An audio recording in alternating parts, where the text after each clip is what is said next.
Hello hello tout le monde, bonjour, je suis ravi de vous retrouver.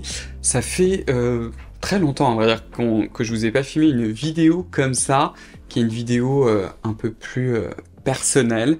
Mais j'avais envie de le faire pour la rentrée, pour une fois, pour que vous appreniez un petit peu à me connaître. Voilà, donc écoutez, c'est parti. Il y a eu quand même pas mal de questions. C'est la première d'ailleurs à laquelle je vais répondre et qui est beaucoup revenue. Vous êtes plusieurs à m'avoir demandé quel âge j'ai. Alors c'est pas un secret. Je vais avoir 39 ans cette année. Déjà, le temps passe vite. Seconde question. Quel était mon métier avant d'être YouTuber et maintenant CIO de Scylla, de ma marque de cosmétiques? J'étais chercheur en fait. J'étais chercheur en biologie des cellules souches. Au début en fait de ma chaîne, c'est vrai que quand je me suis fait entre guillemets connaître sur les réseaux français, j'avais tendance toujours à vous le dire en introduction. C'est vrai que j'ai arrêté, mais c'est pour ça en fait que dans beaucoup de mes vidéos, vous avez ce gros twist scientifique. Alors je vous fais pas forcément à chaque fois, mais de temps en temps je rajoute une bonne couche. Vous voyez ce que je veux dire, mais en fait ça vient de là. Donc concrètement, en fait, ça veut dire que à l'université, je suis allé jusqu'au bac+5, j'ai un master, exactement, c'est en immunologie, si vous voulez savoir, qu'on appelle même de l'immunologie fondamentale, donc pas physiopathologie, c'est-à-dire moins orienté médecine, mais beaucoup plus sur le fonctionnement du système immunitaire. Et ensuite, j'ai un doctorat, et après le doctorat, j'ai une activité de chercheur. Voilà. Comment est-ce que j'ai fait du coup pour arriver sur YouTube? Bah en fait ça a toujours été un média, un réseau social que j'ai toujours adoré en fait. Ça fait très longtemps, moi je connais YouTube vraiment depuis sa création pratiquement, et c'est peut-être vers 2012 ou quelque chose comme ça que j'ai commencé à avoir des vidéos. Alors c'était d'abord des vidéos, il me semble, de maquillage que j'ai découvert, parce qu'en fait j'étais curieux de savoir comment on pouvait faire certains looks en maquillage, même si moi j'en porte très peu, et que je ne fais pas non plus du tout de maquillage, mais ça m'a toujours intéressé de savoir. Je m'en souviens des premières personnes sur YouTube que j'ai découvert, je pense que c'était par exemple les sœurs Pixiwoo. Maintenant elles ont arrêté, il y a que l'une des deux sœurs je crois qui continue sur leur chaîne YouTube, mais c'est comme ça en fait que j'ai un peu découvert YouTube, et du coup lié à ça, pendant en fait mon activité de recherche, enfin avant même en fait, je vais vous le faire dans l'ordre, hein. Je pense que cette vidéo ne sera pas coupée, d'ailleurs je vous le dis, je vais vous la faire d'une traite. Quand en fait j'ai commencé vers l'âge de 18 ans, je devais choisir du coup ma voie entre guillemets et les études. J'ai toujours été passionné par la biologie, ça a toujours été une passion depuis toujours, et les animaux aussi en général, et essayer de comprendre comment les choses fonctionnent d'un point de vue biologique, et j'ai toujours aussi été passionné par le soin de la peau, le skincare. La seule chose en fait, c'est qu'à cette époque-là, je me voyais pas du tout quel métier en fait pourrait me convenir dans la sphère des cosmétiques, puisque la partie marketing m'intéressait pas tellement. La partie purement chimique, comme c'est beaucoup de chimie, en fait, je me voyais pas non plus faire que ça. Que par exemple formulateur, c'était pas quelque chose qui me passionnait. Donc du coup, je savais pas trop, et j'adorais la biologie. Donc du coup, c'est comme ça que j'ai fait de la biologie, et que du coup, je fais le doctorat, etc., l'activité de recherche. Et j'étais arrivé en fait dans un point dans ma vie, en fait, c'est que si je voulais vraiment continuer à faire de la recherche, il aurait fallu en fait que je quitte la France, parce que c'est une véritable catastrophe, l'état de la recherche. C'est vrai que je vous avais dit déjà il y a quelques temps, peut-être qu'un jour je vous ferai une vidéo. Pourquoi pas, je pourrais vous la faire avec Claire, qui s'occupe aussi de Scylla, où on a exactement le même parcours, enfin on a un parcours très proche. D'un point de vue scientifique, on pourrait peut-être même un jour, si elle est d'accord, vous parler des coulisses de la recherche, qui est un peu la cata. C'est vraiment un métier passion, c'est quelque chose qu'on fait, et moi je suis quelqu'un qui est toujours passionné par ce que je fais, et là en l'occurrence par le soin de la peau. Mais c'est vrai que j'étais arrivé à un moment où c'était l'horreur. En plus j'ai eu un directeur de labo, je vous en ai déjà un peu parlé mais pas trop, mais la personne avec qui je travaillais était d'une incompétence complètement hallucinante, c'est-à-dire que le mec juste ne comprenait pas scientifiquement ce que je faisais, et je m'en souviens pendant les écritures des articles scientifiques, moi je m'arrachais les cheveux pour essayer de lui faire comprendre ce que je faisais. Enfin vraiment, il nivelait la science vers le bas, c'était une catastrophe, et en plus humainement parlant, il était atroce. J'ai jamais vu quelqu'un comme ça. Donc ce mélange de tout ça, plus le fait que je savais que si j'avais envie de continuer des projets de recherche, il fallait encore que je parte à l'étranger, c'est-à-dire quitter tout ce que j'avais ici à Paris, etc. C'était trop. Et puis le parallèle à ça, en fait, c'est que je lisais aussi déjà un peu de littérature scientifique sur le soin de la peau. Et je me suis dit, en fait, la meilleure façon pour que je continue à faire tout ça, en fait, c'est tout simplement que j'aille sur YouTube. Et j'aime beaucoup aussi ce côté assez éducatif, en fait, finalement, de YouTube, parce que c'est vrai que pour moi, et c'est ça qui est important avec YouTube, c'est vraiment ce côté de vous aider. C'est pas juste vous faire une liste de produits en train de vous dire tout est bien, achetez tout. Non, c'est vraiment que vous dites, ok, ce produit-là, il me convient, il est vraiment pour moi, pour ma problématique, pour ce que je recherche en fait, c'est-à-dire que j'ai peut-être c'est peut-être de l'anti-âge, c'est peut-être de l'hyperpigmentation, moi j'ai plutôt une peau sèche. Enfin bref, vraiment vous aider, c'était un petit peu ça l'idée. Et ce que j'adore aussi avec YouTube, en fait, c'est que c'est un contenu gratuit qu'on peut monétiser aussi de façon éthique. Hein. On sait bien qu'avec certains influenceurs de la télé-réalité, je pense qu'avec certains, l'éthique n'existe pas. Hein. Mais on peut tout à fait monétiser. C'est pour ça que moi je suis extrêmement transparent avec la monétisation sur YouTube et même sur les réseaux sociaux. Moi, vous savez que je fonctionne essentiellement avec l'affiliation, ce genre de choses. Enfin bref, je suis en train de m'égarer, mais ça me permettait en fait aussi YouTube de retrouver un peu une activité d'enseignement qui me manquait beaucoup en fait pendant la recherche. J'ai été enseignant pendant mon doctorat, j'ai aussi un peu aidé certains étudiants, j'ai eu beaucoup de plaisir en fait à le faire, et c'est vrai qu'à la fin aussi ça me manquait. Puis j'en avais marre en fait du climat de la recherche où il y a zéro financement. Vous savez que vous êtes payé pendant 6 mois, 6 mois après, vous ne savez pas si vous allez être encore payé. Enfin, c'est une situation en fait qui est extrêmement précaire, où on est, faut quand même le dire, extrêmement maltraité par l'État. Et j'avais aussi envie d'en faire quelque chose de ma passion pour les cosmétiques. Donc c'est comme ça en fait. J'ai beaucoup parlé là, je sens qu'elle va être longue cette vidéo. Alors, si tu serais intéressé, est-ce que je serais intéressé si on me proposait de racheter Scylla? Donc Scylla, c'est mon bébé, ma marque. Non.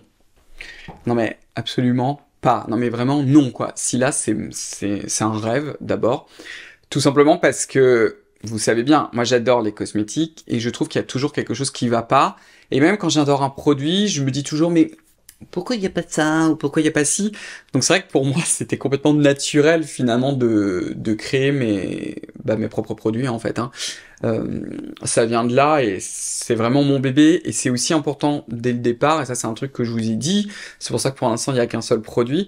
Je voulais vraiment que ce soit ma marque, c'est-à-dire vraiment qu'elle m'appartient, c'est-à-dire que la personne décisionnaire à la fin, et qui a aussi du coup la responsabilité, donc ça implique aussi beaucoup de choses, que ce soit moi, parce que je voulais vraiment avoir des produits exactement comme moi je l'envisage, mais de tout, du packaging, évidemment la formule, la texture de la formule, parce que contrairement à ce que quelqu'un a dit récemment sur les réseaux, sans citer de nom, la sensorialité est très importante. Oui, je dissèque les formules, mais moi vous savez, je suis quelqu'un, même de façon générale d'ailleurs, et c'est aussi comme ça que j'ai été élevé par mes parents, hein, je suis toujours quelqu'un en fait qui est extrêmement exigeant, en particulier vis-à-vis de moi, et pour moi c'est ma responsabilité, en particulier là sur les contenus, de toujours essayer de vous donner les meilleurs conseils possibles, toujours les meilleurs produits possibles, dans les meilleures gammes de prix possibles, etc.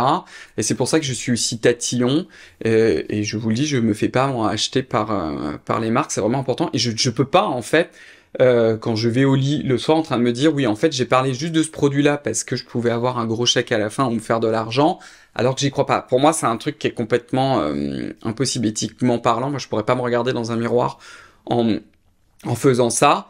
Et c'est pour ça que sur certaines choses, j'ai jamais cédé. Je vous ai souvent parlé, par exemple, des problèmes liés au parfum, que c'est par exemple pro-inflammatoire. Puis cette personne qui m'a critiqué récemment, je sais qu'elle a la peau sensible, donc je suis là, ça ne fait aucun sens. Mais enfin bref, mais en même temps, pour moi, c'est complètement logique d'avoir un produit qui soit sans parfum, mais qui soit aussi sensoriel. On peut tout à fait avoir de la sensorialité, je pense que c'est ce que j'ai réussi à faire avec mon premier produit, avec l'essence initiale. Et ça a été très important, et il y a eu énormément de différentes versions, d'ailleurs du premier produit si vous voulez savoir, parce que je trouvais que la sensorialité n'était pas encore au niveau à laquelle je l'attendais, et les deux sont complètement conciliables. Et puis quelque chose que j'ai pas arrêté de vous dire aussi, qui est lié au parfum, et qui pareil pour moi d'un point de vue un peu éthique, c'est peut-être un mot un peu fort, mais j'aime pas avoir cette idée que quelqu'un va acheter ce produit-là et se dire c'est un parfum qui ne me plaît pas.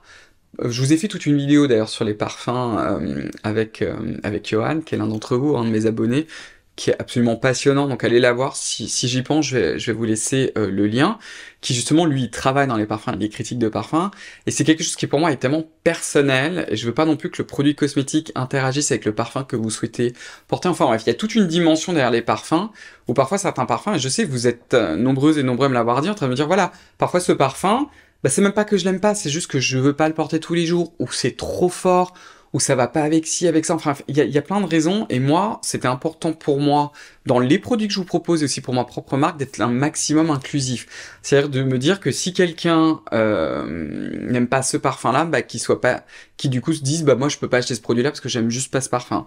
Enfin, vous avez compris, quoi, ce que je voulais dire. Est-ce que j'ai toujours été passionné par le skincare? Ouais, je crois. Ça fait très longtemps, j'ai des souvenirs de moi très très jeune quand j'avais je pense que j'avais 5-6 ans ou quelque chose comme ça, où j'utilisais, c'était la Nivea crème que je m'appliquais, parce que je m'en souviens très très bien. Elle était en tube, un tube bleu. Et en fait, quand j'étais enfant, j'ai souffert d'eczéma pendant des années. Ça s'est à peu près arrêté quand j'étais adolescent. Et j'avais les jambes extrêmement sèches et recouvertes d'eczéma. Et j'avais déjà remarqué, je m'en souviens, et ça m'intriguait beaucoup du comment ça marche, que le simple fait de mettre une crème bien grasse, bah ça calmait en fait les démangeaisons, et je me demandais pourquoi, et j'ai d'autres souvenirs aussi quand j'avais 12 ans, et en fait je me suis toujours demandé comment ça marche, pourquoi, oui, donc ouais, ça date, hein. Alors une autre question, est-ce que je pense m'expatrier un jour à Taïwan?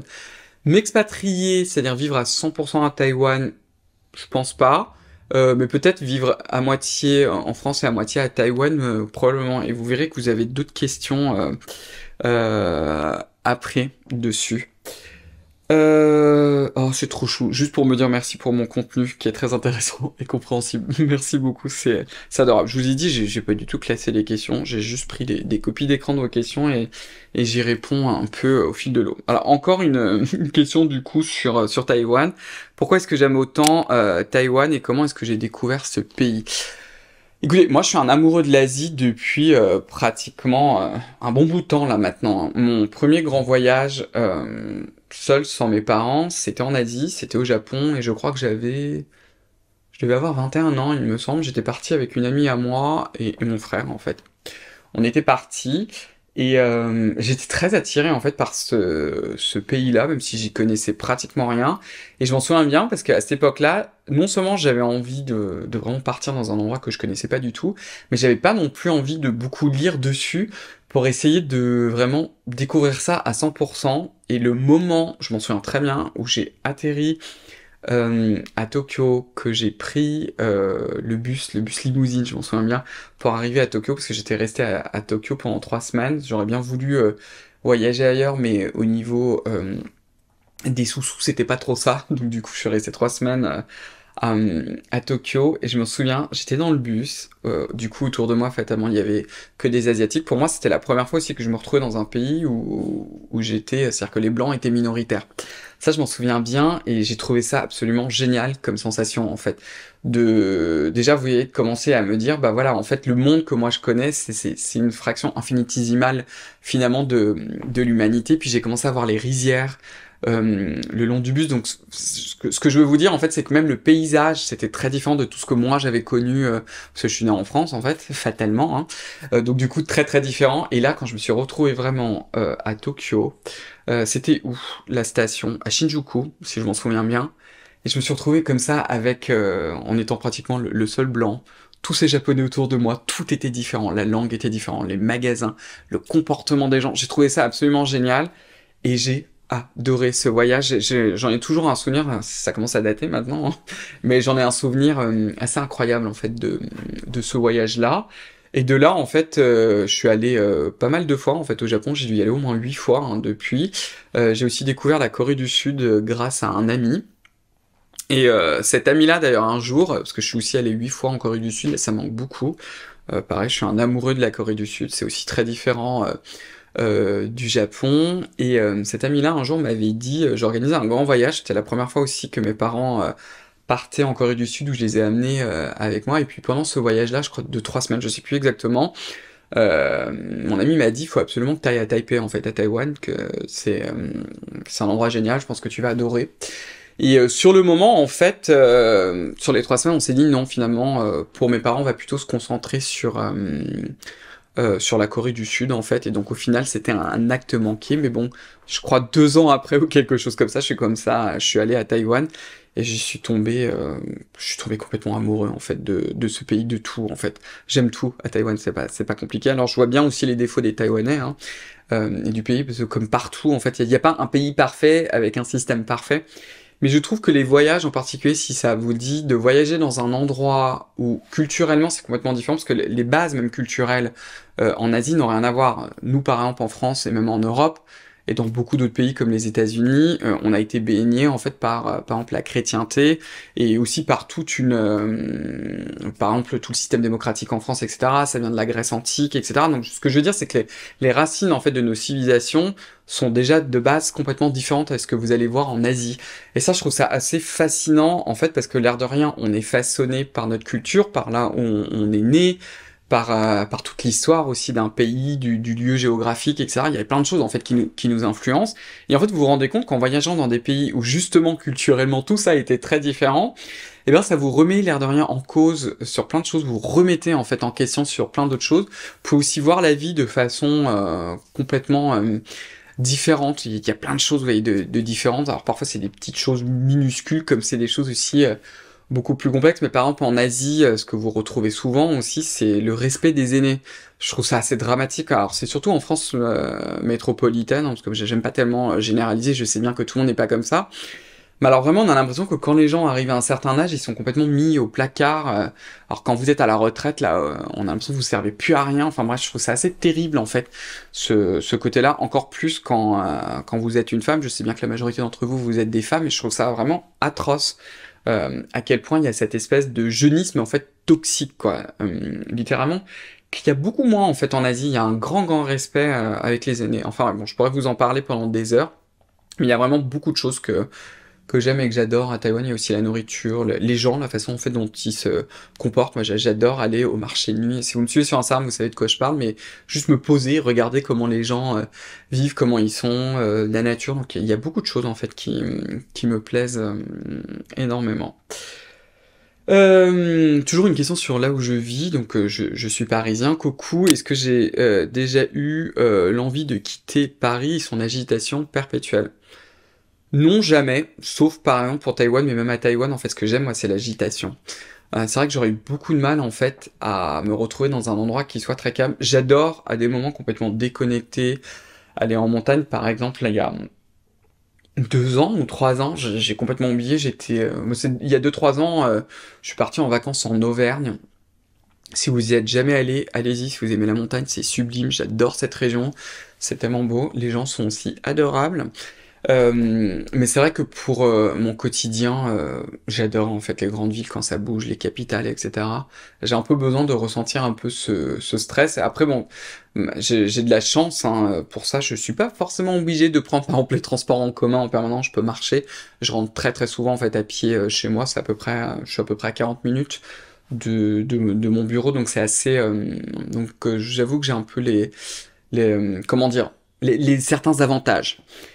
On va le dire comme ça, mais c'est vrai que j'aime beaucoup, mais je comprends que ce soit extrêmement stressant, surtout quand on prend les transports en commun. Mais j'aime bien la liberté, en fait, des grandes villes, de me dire, même si je le fais pas forcément, qu'à 3 heures du matin, si j'ai envie de sortir et me balader, en fait, j'ai juste cette possibilité. Ça, c'est quelque chose que j'aime beaucoup. Donc ça j'ai déjà répondu, comment j'ai connu Taïwan, et pourquoi est-ce que je visite pas d'autres pays? Bah en fait c'est parce que j'ai pas forcément le temps, hein, parce que sinon moi j'adore voyager, hein. Bon, je crois que j'ai une autre question qui est un peu liée à ça, enfin oui qui est liée à ça, donc j'y réponds tout de suite d'ailleurs, qui est un peu liée à mes passions, ce que j'aime faire, bah voyager. J'adore voyager, vraiment, c'est quelque chose que j'adore. C'est vrai que pour l'instant, vous le savez, avec YouTube plus Scylla, avec ma marque, c'est un travail de ouf malade. J'ai une tonne de travail. Donc du coup, c'est vrai que j'ai pas tellement le temps de voyager ailleurs, en fait. C'est surtout pour ça, donc pour l'instant, je me concentre, mais j'ai vraiment hâte aussi de revoyager ailleurs. Peut-être là d'ailleurs que cette année, je retournerai un peu aux États-Unis voir un ami à moi. Tu, tu, tu. Alors, d'autres questions. De chercheur à entrepreneur, quelles sont tes inspirations et tes motivations? Bah, c'est surtout la passion. Moi, je suis quelqu'un, je vous avoue, je ne peux pas travailler si je suis pas passionné par ce que je fais. J'ai une profonde admiration pour les personnes qui considèrent un peu leur métier comme quelque chose d'alimentaire, enfin comme quelque chose, voilà quoi. Peut-être parfois ils aiment bien, mais voilà, c'est juste pas une passion. Et puis ensuite, ils ont plein de passions à l'extérieur. J'ai rencontré pas mal d'ailleurs de personnes, même dans les laboratoires où c'était un peu ça. Et alors, ils étaient en général pas chercheurs, mais j'ai rencontré, vous voyez, des personnes où voilà quoi, ils allaient au labo, c'était leur boulot, et puis après ils rentraient chez eux et puis ils faisaient plein d'autres choses. Et j'ai toujours eu beaucoup d'admiration pour ces personnes-là qui sont capables tous les jours de se lever pour faire des choses qu'ils aiment pas forcément, mais ça va bien, et ils ont plein de choses autour. Le gros défaut avec ça, c'est que comme je suis passionné, bah parfois je sais pas m'arrêter. Et ça c'est vrai. Ça parfois j'abuse, si vous voyez ce que je veux dire, et du coup je suis aussi très fatigué. Là je peux vous dire qu'avant de partir à Taïwan, là ça a été plus cool, même si j'ai bossé, parce que c'est vrai que je peux quand même pas mal... je suis pas forcément obligé d'être là tout le temps physiquement pour pouvoir travailler, mais il y a des fois ouais, où j'abuse, mais c'est aussi parce que j'adore quoi. Hein. Alors, une question sur Scylla. Est-ce que je compte élargir ma gamme? Oui, évidemment, il y a beaucoup de choses en préparation. Je sais bien que l'attente est longue, je vous le cache pas, l'attente est longue, c'est juste pour des raisons en fait financières, parce que c'est des investissements financiers énormes, donc c'est ça en fait la raison quoi. Tu as l'air d'être un ami très loyal et drôle. Je sais pas si je suis drôle, je crois que les personnes autour de moi s'en doutent pas, j'espère. Est-ce que je suis très loyal? Oui. J'ai très peu d'amis. Pour moi, les amis, c'est vraiment, pour moi, c'est la famille en fait. Hein. C'est exactement la même chose. Je considère aussi que les relations d'amitié, les vraies, c'est probablement les plus belles relations qu'on peut avoir dans la vie, avec probablement aussi la relation, comment dire, parent-enfant, même si c'est souvent beaucoup de stress et d'inquiétude, etc. Mais oui, moi je trouve que les amis, c'est avoir des vrais amis sur lesquels vous pouvez compter, c'est très important. Et j'ai la chance d'avoir des amis incroyables. J'ai beaucoup de chance.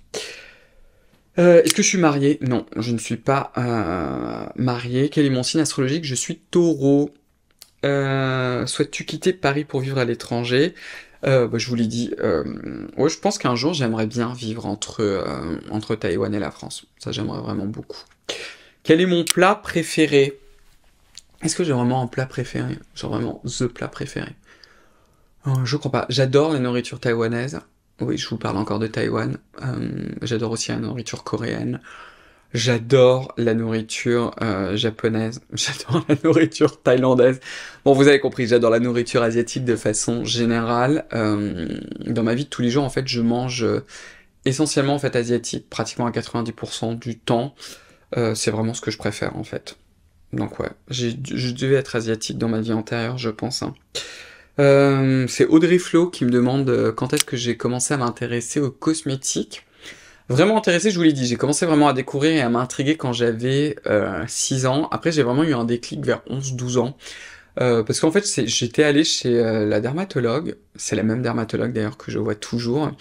Parce qu'en fait, j'avais beaucoup de grains milium tout autour des yeux qu'elle m'avait retiré. Puis elle avait aussi vu, j'avais aussi montré la tonne d'eczéma que j'avais sur les jambes. Donc je m'en souviens bien, elle m'avait prescrit le Cold Cream de chez Rock. Je sais même pas s'il existe encore ce produit, ça, parce que ça date un petit peu. Et je m'en souviens bien de l'avant-après, parce que j'avais les jambes mais d'une sécheresse extrême. D'ailleurs, actuellement parlant, c'est toujours la zone la plus sèche de mon corps. Mais à cette époque-là, c'était vraiment pathologique. J'avais vraiment une vraie peau atopique. Et je m'en souviens que le simple fait, en fait, d'utiliser le Cold Cream de chez Rock, bah, ça avait vraiment changé. J'avais moins de démangeaisons, j'avais aussi plus la peau qui était en mode chips et parmesan. Si vous voyez ce que je veux dire. Et je m'étais déjà dit à l'époque, mais comment, en fait, ça fonctionne? Et le deuxième tournant, c'était grâce à SkinCeuticals, en fait. J'ai demandé d'ailleurs à la marque de m'envoyer pas mal de produits pour les tester. C'est parce que ça revient souvent, vous me posez souvent les questions, et la personne qui s'en sert, elle s'appelle Magali, en fait. La personne qui gère l'influence de SkinCeuticals et de Vichy, d'ailleurs, c'est la même. Elle est adorable, j'aime beaucoup. Enfin, elle est très sympa, c'est toujours un plaisir de l'avoir au téléphone. Et je lui ai raconté du coup cette histoire quand j'étais en deuxième ou troisième année à l'université, je sais plus. C'était en fait le moment, ça devait être peut-être en deuxième année ou en troisième.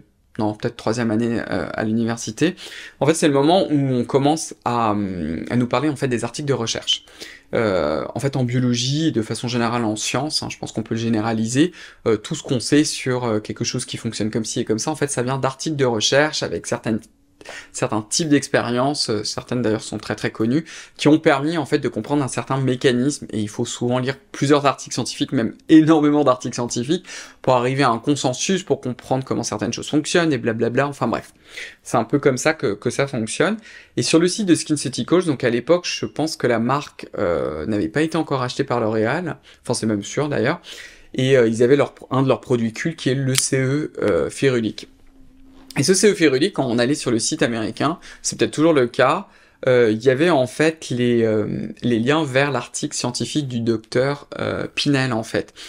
Et donc du coup, c'est là où je me suis mis à lire et je me suis dit, mais en fait c'est fou, en cosmétique, il y a vraiment des articles de recherche, tout comme en sciences, parce que moi je suis vraiment un fondamentaliste. C'est vrai que quand je faisais de la biologie et de la recherche, j'ai jamais été intéressé par des choses beaucoup plus appliquées.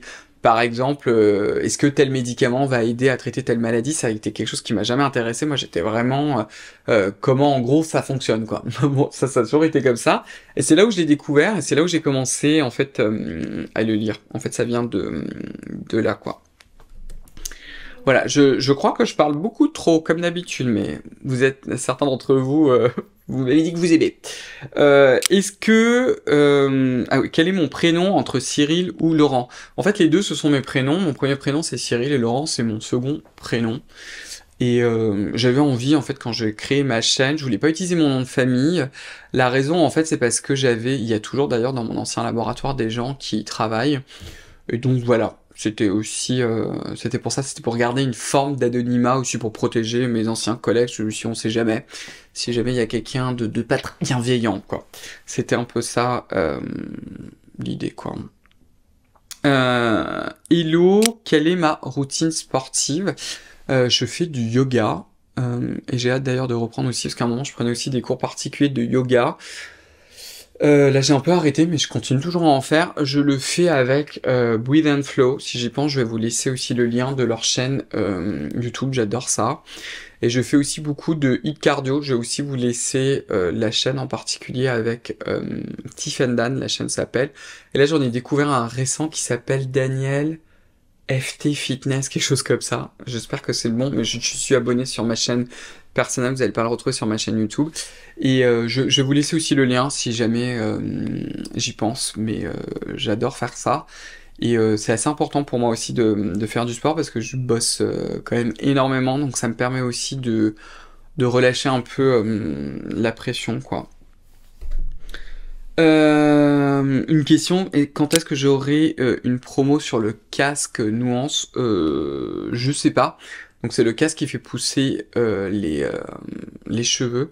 Je sais pas encore, mais je pense que j'en aurai peut-être dans 2 mois, quelque chose comme ça. Quand j'arriverai à un bon 6 mois d'utilisation, je vous ferai un retour. Une question croustillante. Quelle est l'ambiance entre influenceurs skincare et hors skincare, enfin hors skin team? Je sais pas trop en fait. Ce que je peux vous dire, c'est que les quelques personnes que j'ai vraiment rencontrées, je pense que j'ai de bons contacts avec eux. Je les ai rencontrés lors d'événements. Bon, moi après, je suis quelqu'un, j'adore rencontrer les personnes, et c'est vrai que je suis quelqu'un, j'aime bien cette idée de collaboration, c'est-à-dire de pouvoir faire des choses avec les autres. En fait, c'est vrai que je suis quelqu'un qui est comme ça. En même temps, je sais pas si vous les suivez, mais si vous suivez par exemple Sananas et Marion Caméléon, elles ont fait, alors Sananas récemment, Marion Caméléon c'était il y a un peu plus longtemps que ça, elles ont fait vraiment un peu des vidéos en mode je vide mon sac et ras-le-bol. Parce que justement, elle parlait du côté aussi tout toxique des réseaux sociaux, parce que il faut quand même le dire, il y a certaines personnes qui pensent que parce que c'est les réseaux sociaux, c'est la porte ouverte à tout et n'importe quoi. Il faut quand même le dire, et je pense que c'est aussi lié à la célébrité entre guillemets. Je pense que plus on est connu aussi, plus on se en prend plein la tronche, et je pense aussi que c'est lié parce que ce sont aussi des femmes. J'ai l'impression que c'est peut-être je sais pas si c'est lié ou ça, mais j'ai l'impression que il y a certaines personnes qui sont vraiment, c'est très cruel en fait. Ouais, c'est vraiment le mot que je recherche. Et j'ai regardé d'ailleurs les deux vidéos, celle de Marion Caméléon et celle de Sananas, où elle parlait aussi, parce que, enfin, je sais pas si vous le savez, je fais un peu une digression, mais par exemple, Sananas, elle avait créé sa propre marque de maquillage qui s'appelait Outrera Beauty, qu'elle a qu'elle a fermé, où apparemment les produits étaient dingues. Moi j'avais commandé ses pinceaux, j'avais aussi acheté sa palette que j'ai offerte à une amie qui m'a dit qu'elle était géniale, que la qualité était vraiment au rendez-vous, et moi ça m'a vraiment peiné quand j'ai vu qu'elle l'avait fermé, parce que je m'en souviens bien quand elle avait fait sa vidéo, elle en parlait, bah moi j'étais en plein travail sur Scylla, et quand elle disait qu'elle a fait tout toute seule, mais vous pouvez pas savoir à quel point je comprenais ce qu'elle vivait, parce que moi c'était la même chose, et je me rends bien compte de l'investissement, etc. Et quand elle avait fait sa vidéo pour expliquer qu'elle avait arrêté avec toute la pression, là encore, je comprenais complètement, parce que moi aussi, je le vivais, et tout le backlash. Alors, je n'avais pas tellement conscience de tout le backlash qu'elle avait eu. Si je le savais un peu, parce qu'il y a beaucoup de personnes qui avaient fait des vidéos dessus, je les ai jamais regardées, à vrai dire. Mais ouais, je trouve ça détestable et horrible, en fait. Et moi, j'ai jamais compris, parce que même avant d'être un YouTuber, moi, ça m'est jamais venu à l'esprit de laisser des commentaires super toxiques, ou surtout des trucs. Alors moi, j'en ai peu, j'ai quand même de la chance. Mais là encore récemment, il y a quelqu'un qui m'a laissé quand même au moins 3-4 lignes pour expliquer que j'étais moche, que je pourrais faire tout le botox de l'univers, que je serais toujours moche. Alors déjà, j'étais là, mais en fait, je fais pas du botox pour être plus beau, et le botox n'est pas censé te rendre plus beau ou plus belle de toute façon. Mais je comprends pas en fait la gratuité de ce genre de commentaires, et ce côté où je pense qu'il y a certaines personnes qui doivent considérer ça un peu comme un espèce d'exutoire, où ils doivent vomir ils se sentent obligés, ouais, de vomir leur cruauté. Enfin, je sais pas. Bon, je vous avoue que moi, ça m'atteint absolument pas quand c'est comme ça me fait rien du tout. Ça m'atteint quand ce sont des gens, quand c'est fait avec des gens autour de moi, vous voyez. Quand par exemple parfois Sonia, des chroniques de Sonia, me montre certains trucs, ah ça me fout la rage, et j'ai vraiment envie de répondre. Quand c'est pour les autres, quand c'est pour moi, en fait, c'est tellement gratuit que je me dis, mais je me mets toujours en fait à la place de l'autre, à me dire, mais qui est cette personne qui se permet de dire des trucs pareils? Parce que je comprends absolument qu'on peut me trouver moche, il y a pas de souci avec ça, hein, mais pourquoi le dire? Enfin, jamais de la vie, moi, quand moi je trouve quelqu'un pas forcément très belle ou pas forcément très beau, jamais de la vie j'irai lui dire. Et puis en plus, enfin, on en a rien à foutre, quoi. On est toujours le beau de quelqu'un et le moche de quelqu'un d'autre. Bon, bref, vous avez un peu compris ce que je voulais dire, quoi. Et sinon, quelle est l'ambiance entre les autres influenceurs? Après, je sais pas, je suis pratiquement sûr que d'autres personnes, même assez connues, peuvent pas m'encadrer, parce que j'ai régulièrement des messages entre vous, d'ailleurs ne le faites pas parce que je m'en fous, qui me disent «Ah, je pense que ça a été encore contre toi», là encore récemment, j'ai eu une écho de quelqu'un qui m'a dit que probablement que cette personne-là, sur YouTube, avait parlé de moi, etc. En fait, je m'en fous. Vraiment, quoi. Et moi, je crée pas mon contenu, en fait, par rapport aux autres. Enfin, si, je le fais par rapport à vous. Et ce qui est vraiment important pour moi, c'est la qualité de mes conseils et ce que je fais. Et si après, il y a des gens, il y a des formes de jalousie, ou qui s'imaginent qu'il y a des guerres ou des machins, ou que je crée mon contenu contre eux, bah... Enfin, s'ils sont en vie, hein, dans la réalité, c'est absolument pas le cas. Après, c'est comme tout le monde, j'ai des affinités avec certains que j'ai pas forcément avec d'autres. Il y a aussi des personnes dont j'ai vu la façon dont ils se comportaient en dehors des réseaux, mais également sur les réseaux avec d'autres influenceurs, c'est-à-dire pas par rapport à moi-même, mais j'ai déjà discuté avec d'autres personnes, avec d'autres créateurs, et j'ai vu comment d'autres se sont comportés avec eux. Je me suis dit, même publiquement, vous voyez, un peu un genre de lynchage public.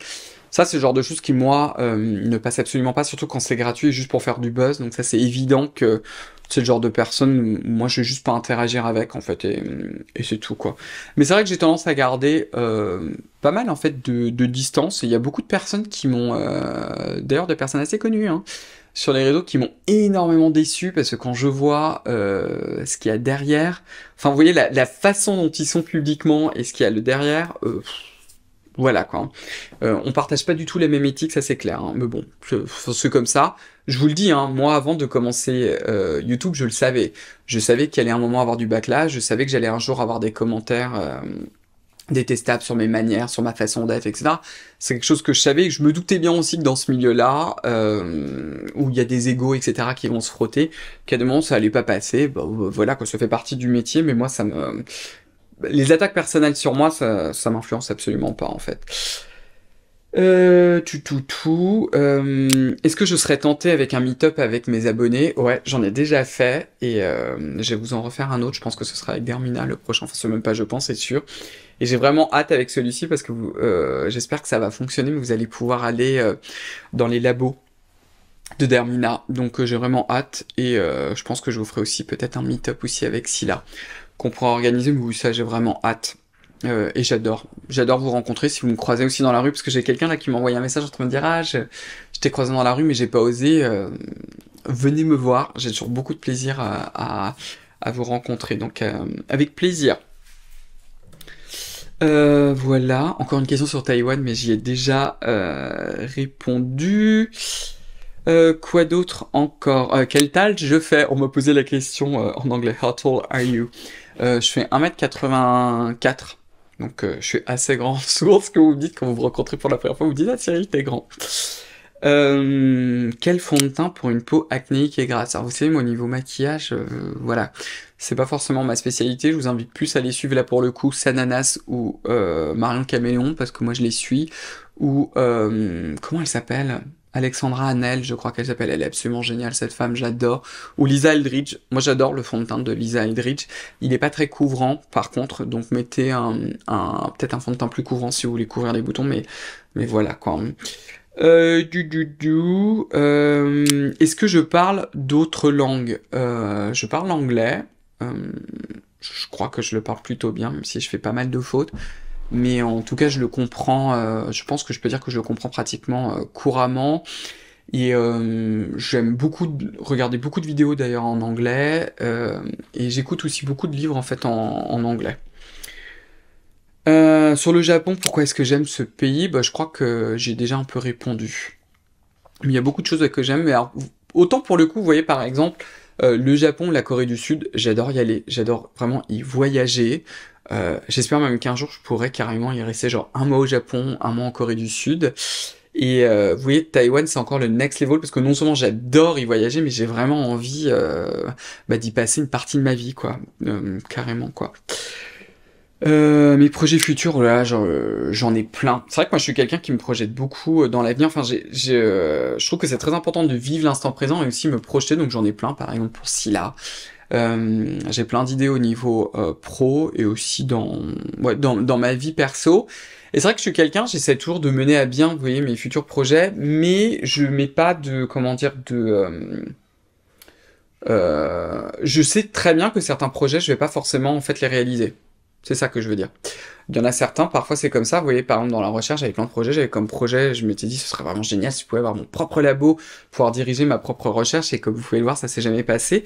Et en fait, c'est pas grave, parce que je sais très bien que dans la vie, ça c'est quelque chose que je disais souvent en fait à mes étudiants aussi, la vie c'est pas un chemin tout droit en fait, et à des moments, vous avez des opportunités, vous rencontrez des gens, et du coup, c'est pas forcément tout droit, et c'est pas grave quoi, hein.